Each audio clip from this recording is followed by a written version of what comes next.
Vos le llevas el regalo. Bueno, vamos a empezar por el final. Nosotros teníamos una enorme expectativa porque todo lo que está pasando en Europa, entre el euro y las naciones,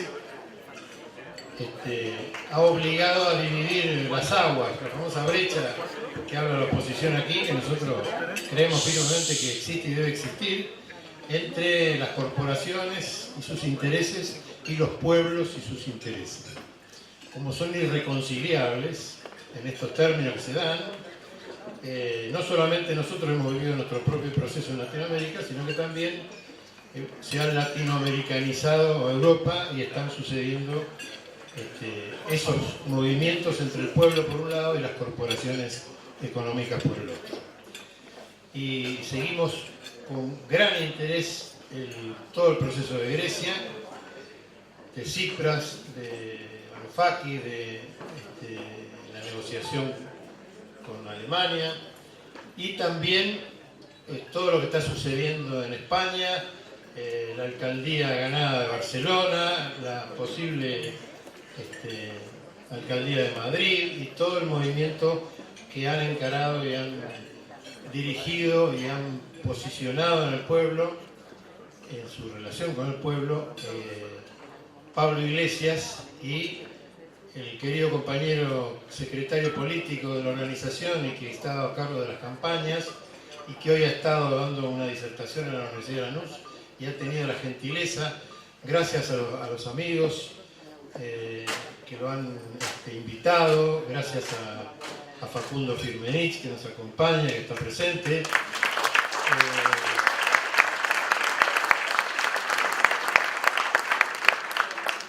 Así que tengo el gran gusto, el gran honor de presentar a esta personalidad internacional, esta personalidad política de España, que lo consideramos un amigo, el compañero Íñigo Errejón.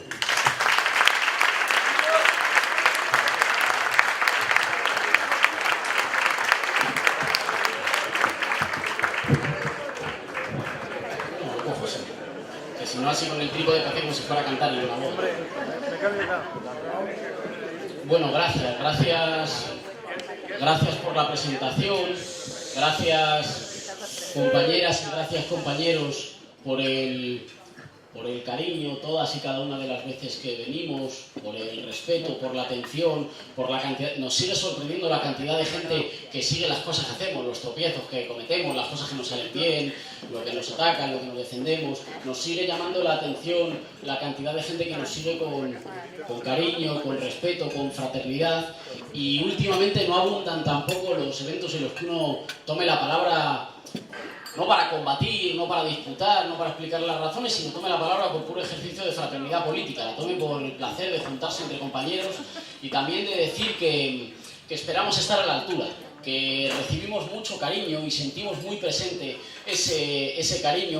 No se nos olvida que cuando los compañeros, algunos argentinos que tienen una parte del corazón en España y también otros españoles que han tenido que ser expatriados por las políticas de la oligarquía en nuestro país, quisieron seguir la movilización histórica del 31 de enero de la Marcha del Cambio, hubo compañeros, instituciones públicas y agrupaciones militantes que les pusieron una pantalla para que pudieran ver a sus compatriotas movilizándose en Madrid. No se nos olvida el cariño y la atención en cada una de las citas electorales, en cada uno de los desafíos, y lo más que podemos decir con eso es que los militantes respondemos al cariño intentando brindar avances y que nuestra mejor forma de devolveros una parte del cariño y una parte del reconocimiento es intentar dar avances, intentar caminar, intentar que cada vez que volvamos ofrendando el camino que hayamos recorrido, los pasos que hayamos sido capaces de dar, de la misma manera que os agradecemos todo el camino que habéis hecho, que os agradecemos todo el proceso de cambio político y que os agradecemos todo el ejemplo que dais caminando con las contradicciones, con las dificultades, con los retrocesos, con las negociaciones, con las cosas típicas de la política que no siempre es lineal, que no siempre es plana, pero que para nosotros es siempre una inspiración. Gracias compañeras y gracias compañeros por el cariño y por el respeto y gracias también por el ejemplo militante.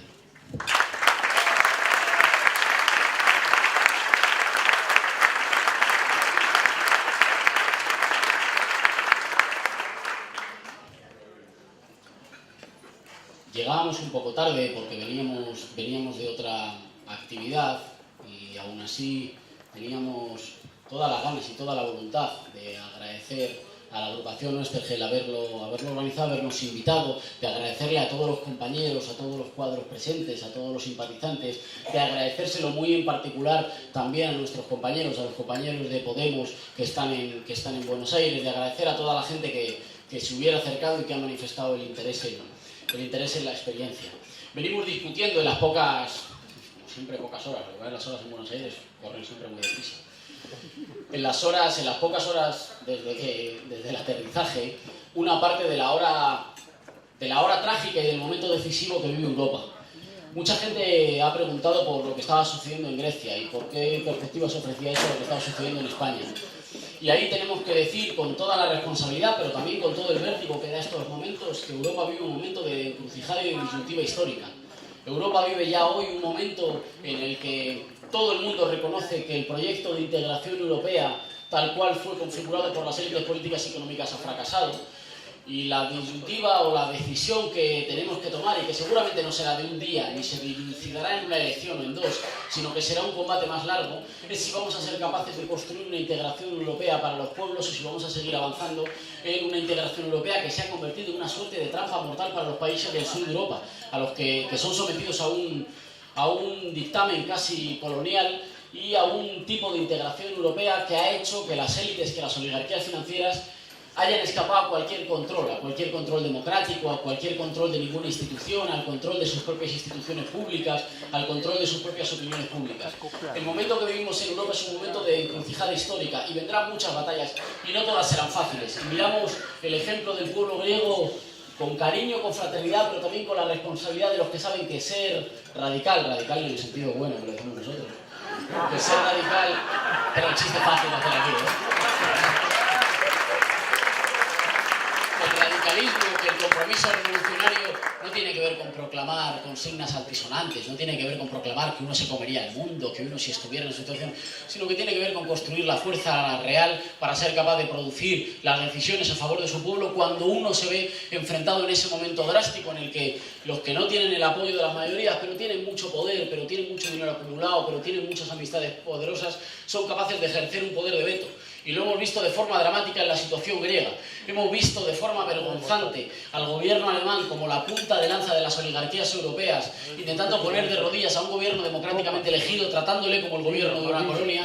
Hemos visto de forma mucho más vergonzante aún a los gobiernos cipayos de nuestros países, de España, de Portugal, de Irlanda, de Italia, no ir a Europa a defender los intereses de los españoles, ni de los irlandeses, ni de los portugueses, sino a pensar en sus intereses electorales y a someterse a vasallaje a la señora Merkel. Y hemos visto también a un pueblo griego decidido a dar la batalla en condiciones muy desiguales, en condiciones en las que un gobierno democráticamente elegido puede ser sometido a un chantaje y sin embargo es el primero que se atreve a abrir la puerta a un proceso que tendrá que ser más largo, un proceso europeo en el que muchos pueblos empiezan a decir las políticas del ajuste, y esto por desgracia vosotros lo tuvisteis que aprender con sangre y con mucho dolor. Las políticas del ajuste no solo son políticas injustas, sino que son políticas profundamente ineficaces. Nadie nunca ha salido de una crisis haciéndole caso a los acreedores, haciéndole caso al FMI, haciéndole caso a la Troika, haciéndole caso a la solidaridad.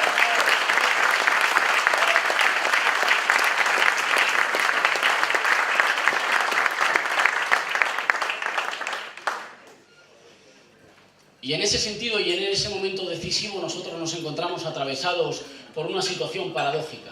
Por una parte es verdad que venimos de muchas décadas de retrocesos en Europa. En Europa una buena parte de los acuerdos de convivencia firmados después de la Segunda Guerra Mundial y de los acuerdos que garantizaban lo que en algún momento pudo ser alumbrante del sueño europeo, la combinación de un cierto estado del bienestar, de pluralismo, de unas conquistas sociales, de libertades civiles, de competición electoral, con muchos déficits, lo sabemos, pero también de avanzadas si lo miramos desde hoy, en un momento dado han empezado a ser puestos en cuestión y han comenzado a ser puestos en quiebra. Y nosotros ahí hemos tenido siempre un mensaje muy claro. No han sido nuestra gente la que ha puesto en quiebra los acuerdos sociales. No han sido los sectores trabajadores ni las mayorías populares los que han roto el acuerdo. Han sido las minorías oligárquicas las que en un momento dado empezaron a romper los acuerdos de convivencia.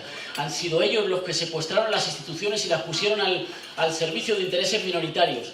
Han sido ellos los que han concentrado más riqueza en la punta de la pirámide durante las últimas décadas. Han sido ellos los que han acabado con la división de poderes. En definitiva, han sido ellos los que nos han hecho llegar a ese momento tan excepcional que se da pocas veces en la vida, que defender que se cumplan las leyes, aún sean las propias leyes de los poderosos, que defender el Estado de Derecho, que defender un cierto respeto a los derechos más básicos, se ha convertido en una consigna revolucionaria. Cuando en los países llega un momento así, que defender ideas de sentido común, que defender ideas de respeto básico, que defender ideas incluso de que se respeten las propias normas que escribieron los poderosos, es una consigna contra los poderosos, es entonces un momento en el que los poderosos no tienen ningún proyecto nacional que ofrecer a sus pueblos. Y hay que decirlo claramente. Nuestras oligarquías, en primer lugar la oligarquía española, no tiene proyecto que ofrecer a los ciudadanos de España, porque les sobramos la mitad del país, los jóvenes que se han tenido que ir a trabajar fuera, la gente que se cae en la pobreza, la gente que cae en la marginación, la gente a la que le dicen que hay recuperación económica y tiene que tener 2 y hasta 3 trabajos para poder llevar pan a su casa y que no salen las estadísticas de los telediarios.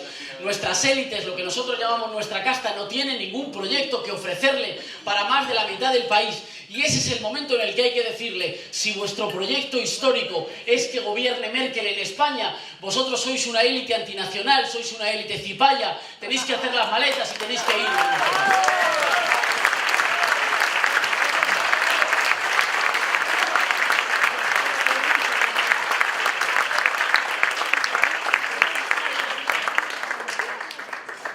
Podemos ahora se ha convertido seguramente en la principal preocupación de las élites y se ha convertido también como en el mascarón de proa de la posibilidad de cambio político. Y por eso suena mucho, y suenan los nombres, y suenan algunas caras, y algunas caras se hacen más conocidas. Y nosotros tenemos que ser profundamente generosos, fundamentalmente porque este camino no lo iniciamos nosotros. Este camino lo inició nuestra gente que fue muerta en nuestra guerra civil. Este camino lo inició nuestra gente que se dejó lo mejor peleando contra la dictadura en nuestro país. Este camino lo inició también toda la gente que en los años de mayor desesperanza siguió peleando, siguió defendiendo a sus vecinos para que no les echaran de sus casas, siguió defendiendo a los hospitales públicos para que no se privatizaran, siguió defendiendo a nuestros maestros, siguió defendiendo el empleo. Y hoy tenemos el inmenso orgullo de que mucha de esa gente les podemos llamar compañeros, pero también les podemos llamar compañero alcalde, compañera alcaldesa. Las principales ciudades de nuestro país están en manos del cambio político.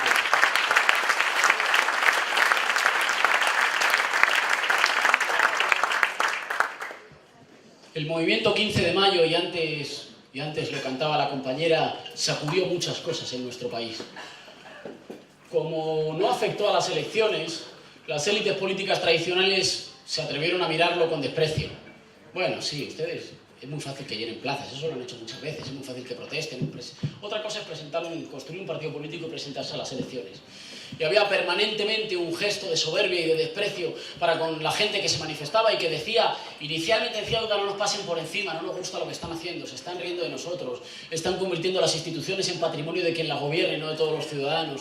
Ustedes están privatizando lo que fueron las mejores conquistas de nuestros abuelos, de nuestros padres, de nuestras madres. Y solo recibieron exclusivamente desprecio, casi se les trataba como si fueran un problema de orden público.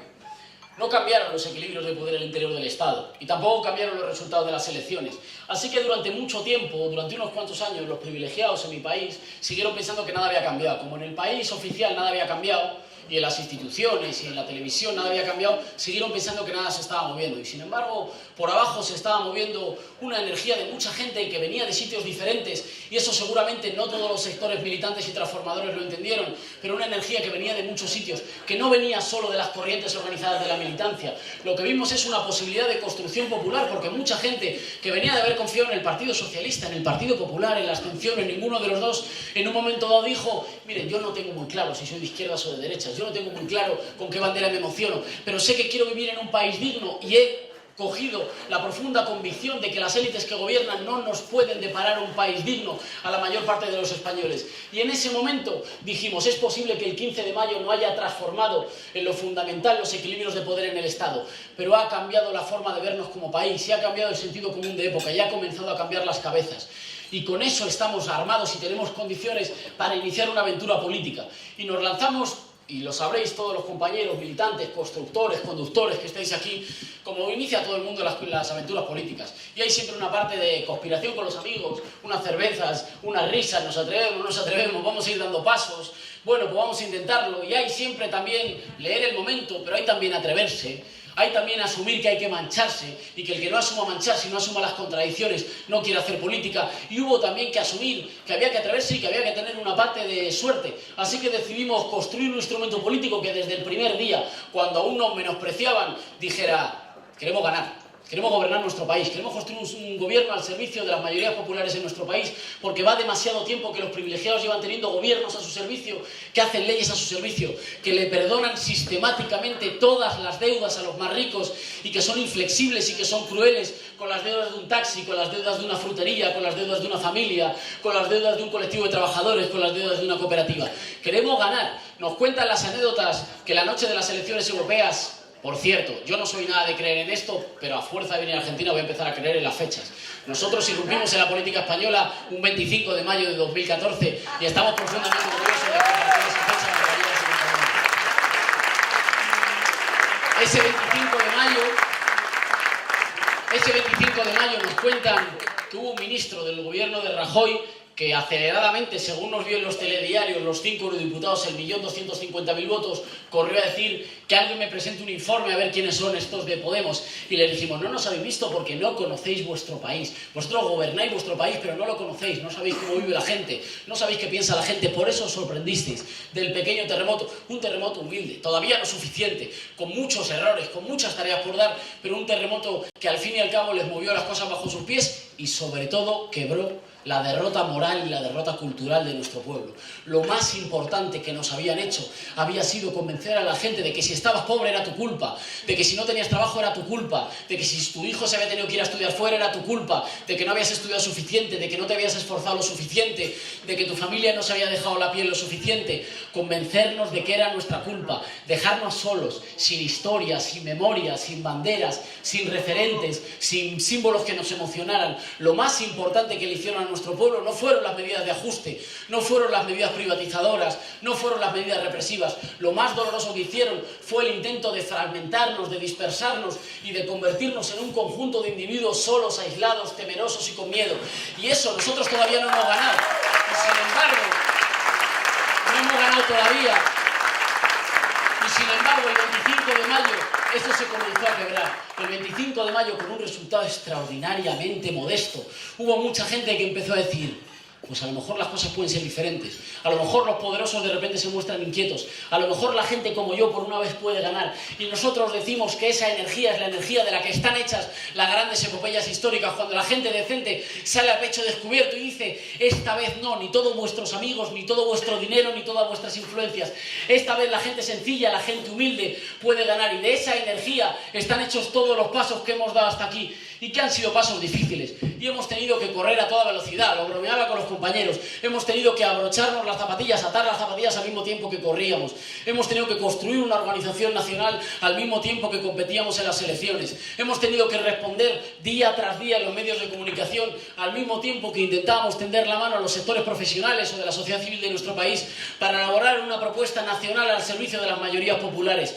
Y lo hemos tenido que hacer todo corriendo y hemos cometido indudablemente errores, hemos tenido dificultades, nos hemos tropezado y hemos dicho siempre: lo más importante, y eso nos lo han enseñado los compañeros griegos, no es tropezarse. Lo más importante es decirle la verdad sistemáticamente a nuestra gente y decirle: nosotros podremos fallar, pero estamos aquí en primera línea para dejarnos la piel por nuestro pueblo, para construir un país en el que la ley no sea la palabra y el privilegio de los señoritos, el capricho de los que mandan, sino que sea la orden, la soberanía de nuestro pueblo, la soberanía de nuestros sectores humildes. Y con esa energía...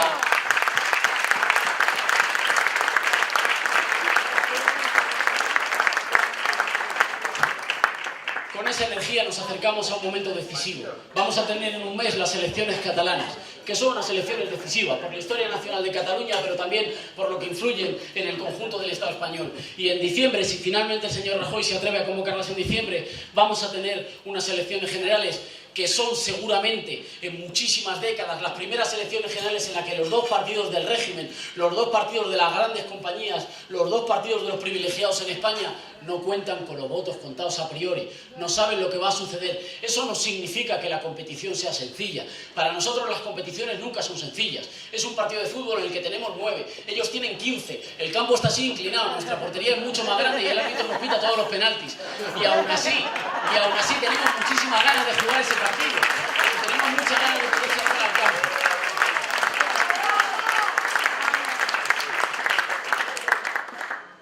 Vienen unas elecciones decisivas y esa es solo una parte del desafío, esa es solo una parte del trabajo. Nosotros desde hace tiempo venimos diciendo que tenemos dos trabajos en dos carriles. Tenemos un carril corto, el de la disputa mediática, el del día a día, el de la inmediatez, el de la coyuntura, el de la batalla electoral, pero tenemos un carril largo igualmente importante, el de la pedagogía en nuestro pueblo, el de la reconstrucción cultural, el de la reconstrucción de nuestra memoria, el de la formación de los mejores cuadros para que el día de mañana los servicios que le han sido arrebatados a nuestro pueblo sean servicios públicos al servicio de la gente, para tener cuadros de gobierno que sean capaces mañana de revertir las peores medidas antipopulares y construir soberanía popular, construir un programa económico de desarrollo de base amplia que incluya y precisamente que crezca porque redistribuye y no como en esa mentira de que si se les dejaba ganar muchísimo a manos llenas a los de arriba se les iba a derramar un poquito, que hemos visto que es una mentira repetida una y mil veces. Vais a oír, decía, van a quedar meses en los que van a disparar, en los que van a insultar. Hace mucho tiempo entendieron o creyeron entender que matándonos a los mensajeros mataban al mensaje y que iban a poder devolver a la gente a la resignación y que iban a poder devolver a la gente a la tristeza. Tenemos una situación paradójica en España en la que los que gobiernan no pueden resultarles simpáticos a las mayorías populares. Así que han concentrado... No pueden resultarles simpáticos de momento, así que han concentrado todos sus torpedos no en intentar demostrar que ellos tengan algún proyecto incluyente para las mayorías, sino en intentar demostrar que todo el mundo es igual de malo, de cínico, de descreído y de corrupto que ellos. Y han intentado matar al mensajero, y han intentado después sembrar la desmoralización, y han intentado después fragmentar, y han intentado encerrar a Podemos, a hablar de Podemos y de sí mismo para que no habláramos de los problemas, de las soluciones, de las propuestas, para tener una España que no deje a nadie atrás. Y nosotros, como siempre, con toda la humildad de quien sabe que está desafiando a Goliat siendo David, con toda la humildad del que sabe que da los pasos cortos, pero también con el corazón que no nos cabe en el pecho del orgullo por lo que estamos haciendo y de la ilusión que se le ha devuelto a muchas familias, a muchos hogares humildes, populares, de clases medias, trabajadores en España, hemos dicho, vamos a jugar cada partido, vamos a ir viendo semana a semana, vamos a ir viendo el trayecto. Nosotros somos conscientes de que no es nada sencillo y sin embargo hay una oportunidad histórica en España y no podemos permitir que se nos cierre. Todo el mundo es consciente de que tiene que haber cambios profundos. No podemos dejar que estos cambios profundos se acaben en una operación de maquillaje, en una suerte de restauración por arriba, pactada entre las fuerzas tradicionales del régimen, que hemos visto que por agotamiento no tienen nada que ofrecer a la mayoría de nuestro país, más que un programa de periferia, de subdesarrollo y de sometimiento a las órdenes de la Troika y a las órdenes de Alemania. Nosotros vamos a dar ese combate y lo vamos a dar para conformar una mayoría popular nueva y lo decimos bien alto y bien claro, con voluntad de poder. Nosotros no vinimos a la política a quejarnos, nosotros no vinimos a la política a negociar, ni a negociar segundas ni terceras posiciones.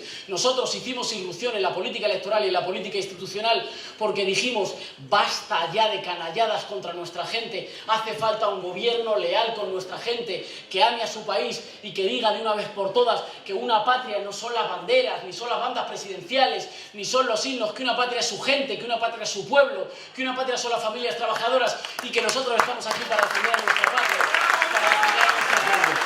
Muchas gracias por el cariño, esperamos volver ofreciendo más avances militantes. Sed conscientes de que nosotros no estáis solos, seguimos con admiración cada uno de los pasos que habéis dado, cada una de las batallas que habéis dado.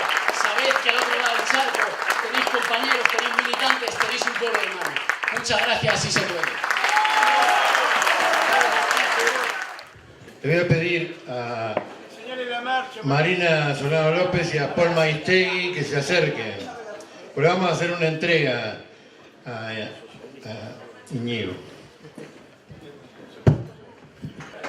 Marina es la hija de Francisco Solano López, el dibujante del Eternauta, y Paul Maistegui es su discípulo.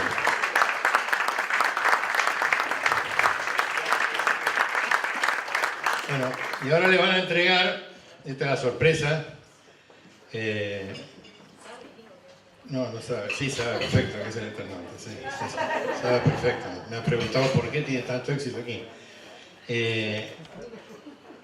Primero se lo vamos a dar a él y después vamos a contarle a todos qué es. Es el Íñigo Nauta.